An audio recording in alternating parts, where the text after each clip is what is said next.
you look at the weight on the back squat and that was everyone's focus. And I knew that it wouldn't be the focus of the workout. We tested it with 3 handstand push-ups instead of 2.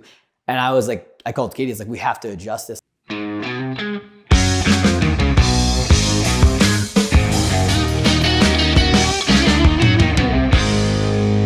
Here we go. So do you travel with your roller to Rogue? Did you bring that with you? I don't travel. So I use a Yeti jug as my roller when I travel. Like, it's what I've always done. It's like, it's so much easier because this is a single purpose. It is so much easier to pack and travel now that I'm not competing. Like, I bring tape for my thumbs in case I, somehow find a barbell or dumbbell snatches or something. I'll bring knee sleeves just in case. And I'll bring voodoo floss. I normally bring a band in case I want to stretch in wherever I'm staying. And that is about it. I bring nothing else. Did you check a bag? Never check a bag. I couldn't tell you. If I check a bag, it's because I'm like with my kids or my family and they have we're traveling for baseball. I've only traveled with my golf clubs once. Normally don't do that either. But no, I do not. I hate checking a bag. It is such a waste of time. So I am, no matter what, even for Scotland, I did not check a bag. And I was there for about 9 days. I've gone on 2-week trips where I've carried on everything. When you're going somewhere that's warm, it's a lot easier. Yeah. If you're going somewhere cold where you have bigger clothes, it's a little harder, but I make it happen. Was it chilly in Aberdeen? It was not warm. I wouldn't say it was cold, but it wasn't warm. The day I golfed, I got to golf at Trump International, which was awesome. One of the coolest golf courses I've ever been on. And it was nice during the day. It was cool, but not cold. And then it got chilly at night. And to be honest, I was inside most of the time because the hotel was connected to the venue where the Invitational was held at. And so I didn't have to even really be outside that often. And I didn't get to leave very much because I was doing a lot of the commentating on the tailgate. And so I wasn't outside a ton, which was nice. But it actually was where we did the tailgate wasn't in the arena. It was actually just outside of it, and they didn't have the heater on out there, so it got a little chilly sometimes. How was the tailgate? That was your second time? Yeah, second time getting to do this. It was so much fun. I loved it. I was on pretty much I was on every single event, either the men's or the women's side, so one or the other. And it was so much fun. Pat, such a great host. He does such a phenomenal job. And then all of the athletes, China was great to be with. And then all the athletes they bring on and other people were great. And it was so much fun. It was just it felt like we were standing at a desk, and obviously there was awesome fitness being had in front of us. But it was more like we were just hanging out, having a good time, and bringing in the food and the whiskey. And, it was a really, really cool environment. I had an absolute blast. Got to chat with, Mitchell Hopper. Got to see Thor. The strongmen and women do their thing, and that was so cool. And then obviously, Tia crushing it. Was really special to watch, and watching the programming unfold was really cool. I thought it was, I'm obviously a little biased. I thought it was awesome. I loved all the workouts. I thought they were great. Because that was you, Chris Spieler. Yeah, me, Chris, and Katie. Yeah. Doing that, and so, yeah, just the venue was unreal. I had no idea. And then I got in there and I saw everything was blacked out. And then the lights hit the floor, and they had the green turf that really popped. And I loved the seating. So the seating was all almost all stadium seating, except for if you were in these VIP suites that were like right there on the floor or boxes. I don't know how you got them, to be honest, but they were literally right next to the floor, which had that old regional feel to it. And so it was a really, really cool, special time. And I'm telling you what, like, it felt like 2016 in there. I mean, every fan, every spectator was just so excited, so fired up, to have that group of talent in one place competing against each other. It was such a cool thing. Like, they were just so fired up and so excited, and it was really cool to be a part of. And it was awesome. Scotland's cool. It's a cool, cool country. I wish I had more time over there, to be honest, to go check out more parts of it. But yeah, we'll see. Hopefully, I don't know if they're bringing it back next year or where it's going, but it was really, really cool, really fun. I love doing the commentating. I love doing the tailgate show. I would do that. I wish there were more events to do stuff like that with. There's not that many opportunities to do it, so I'm just thankful that Rogue wants me to be a part of that. So it was really, really cool, really fun. What was your favorite workout from the weekend? Oh, gosh, there's so many. My heart always goes with squatting, so I'm gonna have to say Braveheart.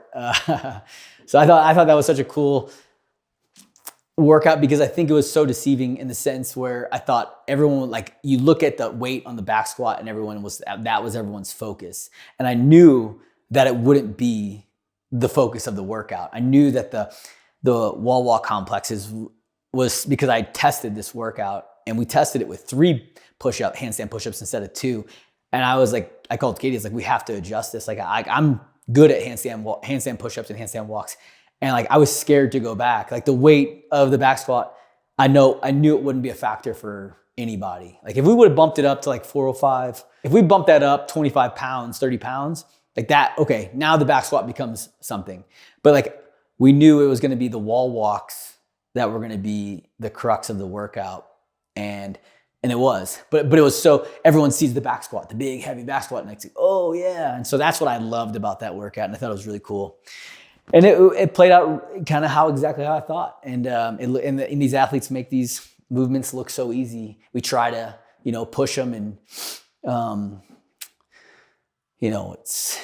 they make it harder and harder because these athletes just are so good. The heavy back squat, that's like a Rogue staple. It has like Josh Bridges' name all over it. Yeah. We've definitely set the precedent that you cannot neglect your back squat. And I love that we did that a few years ago and started doing that and kind of stayed with it because you don't see it in any other competition, and it's like, I don't know, you train your heavy deadlift, you train your heavy cleans, you train your heavy snatches. It's like back squatting is the king of lifts, baby. Like, you gotta hit the back squat. So, There were some programming preview shows where they were talking about the devil's press. They were like, oh yeah, that's Bridges working out, devil's press. Yeah, that was a good one. I like that we went with a single arm devil press because it's just a different, like, not a lot of people do it. It almost becomes a burpee with a dumbbell snatch, but it's still a devil press because it's just with one arm, and I love that we got to focus the side bell more, right? Like, that bell is such a cool tool to implement, and when you only get to use it, it's hard to get it to be a focus of a workout. And so that was cool that we got to use it in 2 workouts, overhead lunge and then the single arm devil press. So yeah, it was such a cool work. And the gondola, the pegboard, Whose idea? Where did that come from? The idea to rotate that? So that was Katie's idea. And like that's been something that we've talked about for a while, that getting it in, and we finally just like, yeah, we're doing it. And I think it was the right time. And it's cool when these athletes have to be challenged where we gave them a week. Katie posted it about a week in advance. So if you were savvy enough to somehow figure out how to create it yourself at your home gym, you got to play with it. And I know, you could see some of the athletes that did, right? Like Brent Fikowski absolutely dominated it. And he showed me, he's like, yeah, I made one at the house and figured out how to do it. And that's what's so cool about these about CrossFit athletes, is they adapt and overcome better than any other athletes out there, in my opinion. They figure it out, right? Like, on the fly. And if you can't figure it out, yeah, you're gonna have some athletes who can't, and that's just gonna happen no matter what.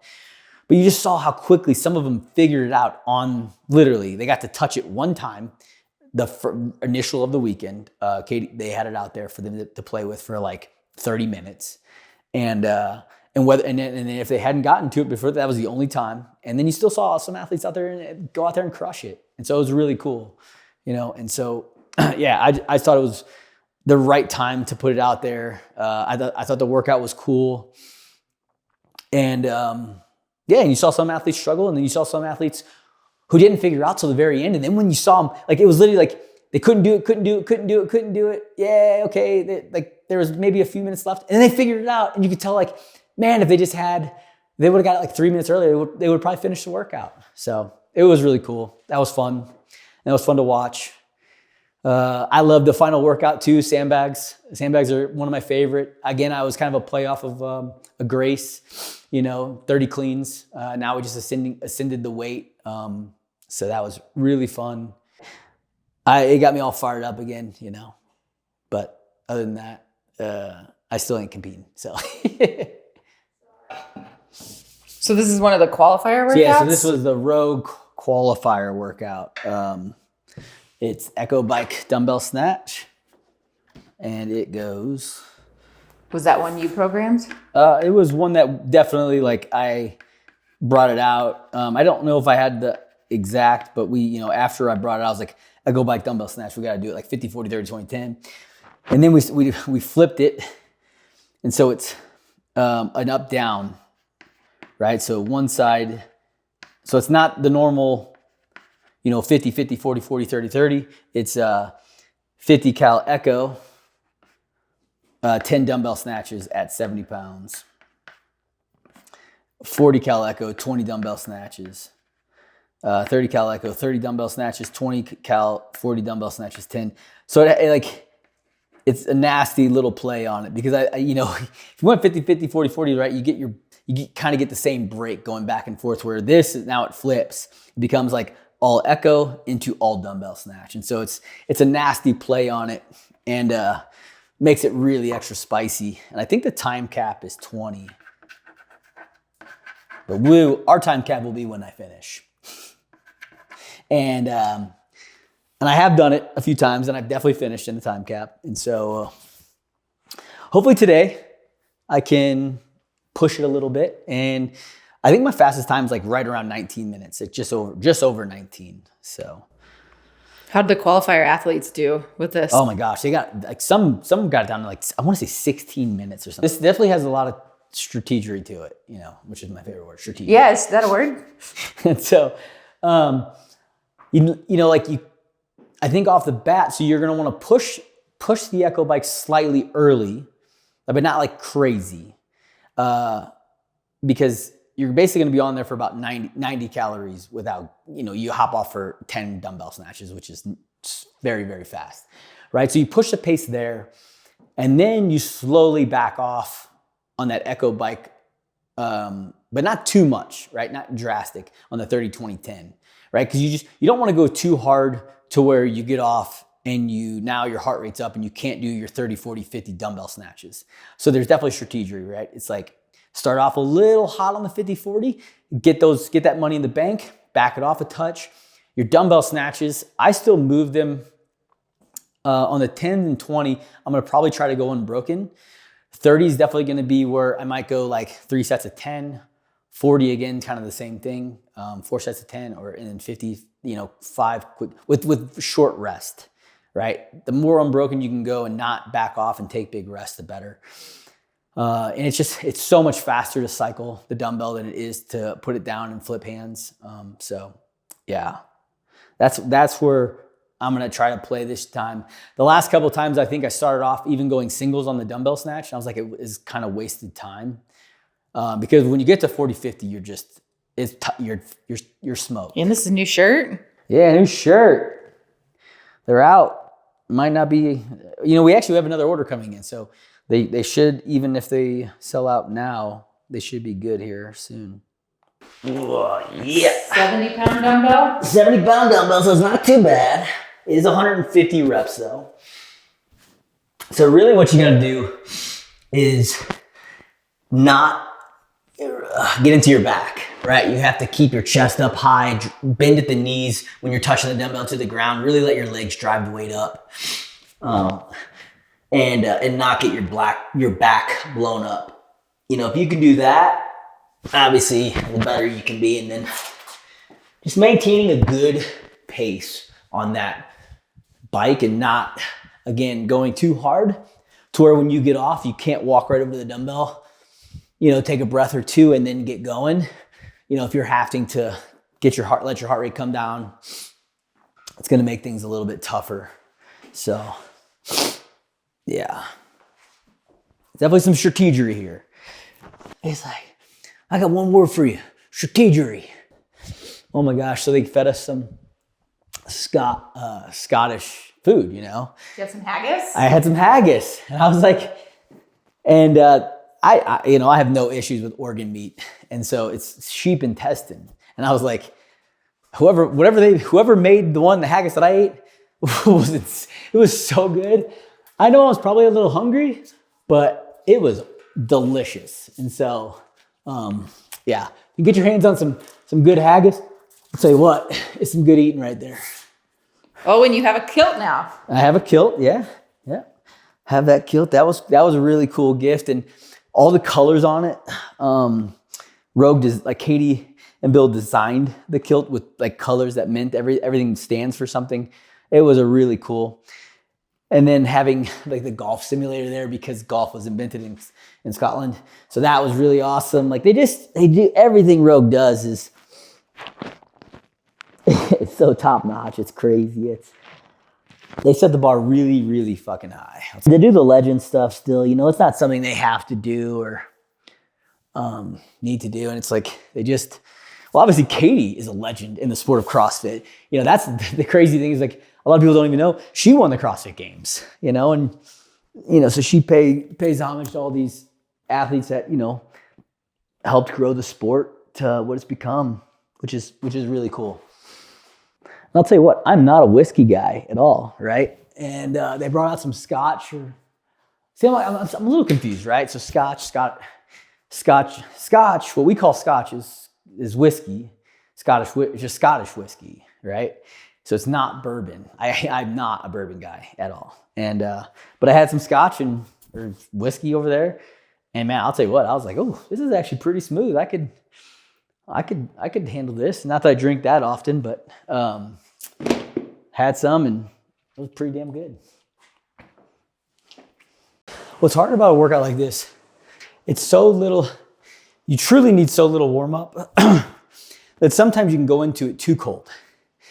And then all of a sudden your heart rate will skyrocket right off the bat. And so I really focus on getting a good warm up, getting my heart rate up, getting all the right muscles firing before I do something like this, because this is a workout you could walk down, turn the clock on and go.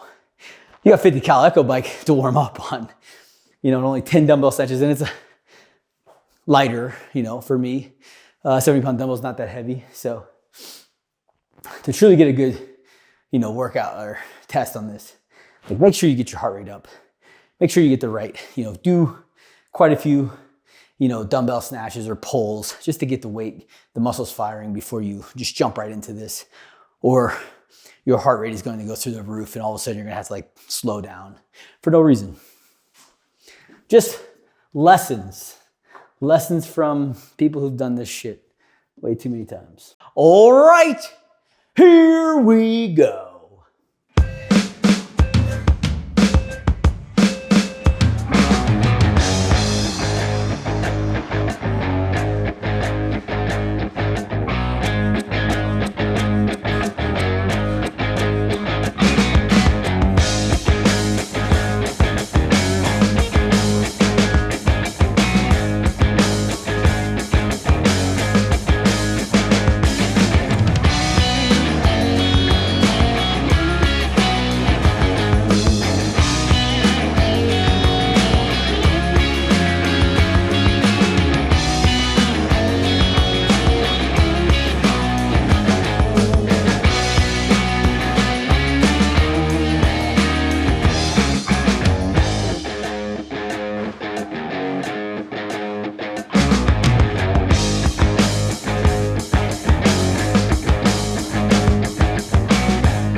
Holy. How was that?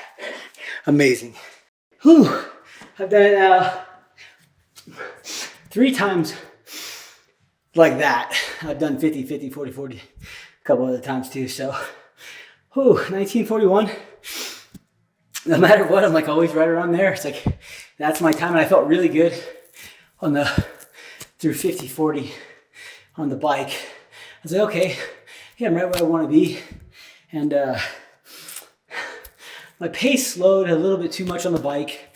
I was down in like the really low 400s, sometimes even upper 300s on the watts, which is like 70, 71 RPMs, which is not good enough if you want a really good time. You know, my dumbbell felt good. I went unbroken 1020, I think. 30, I was like 12, 12, 6. 40, I was like 12, 14, 12, 4 or something, 5 or something weird. And then last set I went, where did I go? 12, I thought you did a 14. This is why I was having trouble keeping Yeah. track. Yeah, I was like all over. I was like 12, 16. I think I went to 32 or 34 from 12. I went to 12, then I went to 34, and then I went to then I went through the end. So, you know, my last set I definitely moved better. Obviously, it's your last set, you know it's over. I could have picked up my bike pace just a touch, and when I started breaking at 30, I was taking way too long in sets on my dumbbell breaks, and that really kind of hurt my time. You know, 1941, whatever. It's still a good time. It's not a bad time. It's just, yeah, I'd like to be down in the 18 minutes-ish range. But, you know, it's just where I'm at in my fitness. 1941 is what I earned, so that's what I got. But yeah, really fun workout. I love that workout. It's so just nasty. You know, and even flipping it would be really crazy. You know, flipping the cows and flipping the dumbbells. So going like 10, 20, 30, 40, 50 on the cows and 50, 40, 30, 20, 10 on the dumbbell. That would be interesting. Because then you could really start to push the bike at the end and not probably have to, and still be able to push the dumbbell. So even just like the little minor tweaks you could do with that workout is so much fun. That's why I love it. Or going 10, 10, 20, 20, 30, 30, right? That's a different workout. So lots of different ways to play with that workout. It's just a really fun workout. I love that we did it on the qualifier. And what these athletes can do now is just absolutely incredible when you look at the top 1%. You know, they just are pushing the limits. They're pushing everything. They're so much bigger than we used to be, which is really incredible to see because, you know, one of the cool things about this weekend was Brent Fikowski, right? He was his farewell tour retirement tournament. And I loved competing alongside Brent because him and I were kind of on opposite ends of the spectrum, right? I was always the shortest guy and he was always the tallest guy. But he was the guy who came in as a tall guy and competed really well and kind of proved everyone wrong that you had to be this on the shorter side. Like when 5'8", 5'9" for the guys was normally the average height. Now it's probably 6 foot. And he was that early guy coming in, stepping in and showing, you know, like being the anomaly, right? Like bumping up the average height where I was always bringing the average height down, you know, and he was bringing it up. So, really awesome for him. He competed so free, you could tell, right? Like he's like, I don't have to prove myself here for the next competition or, you know, get myself in line for the next competition. This is it. You know, he got to just throw caution to the wind and go after it. Even though he probably didn't throw caution to the wind because he's so damn smart when it comes to his fitness. Is opposite end of me where I'm just a sledgehammer. Like just keep beating me across the door. I'll break through it at some point. He's actually like, you know, we're going to hit it here, here, here, and here, and then it's going to go open. It's like, okay, cool. I just always love having conversations with him because he's so intelligent when it comes to that kind of stuff. So he's going to go on and do great things. And it was really great to get to catch up with him and watch him, you know, throw down for the last time. And I had the honor and privilege to compete alongside him as well. And that was really fun. And fun fact, we both have 8 CrossFit Games event wins, which is tied for the 3rd most. So we're on the podium still for event wins. And the fact that he retired, keeps me on there just that much longer before someone comes along and breaks that record. So anyways, congratulations to him. But yeah, that workout was fun. So give it a shot. Let us know if you do. Let us know how you do it. If you decide to change up the rep scheme, give that a shot too. And you'll get this nice little cough we got here. So hope you enjoyed that.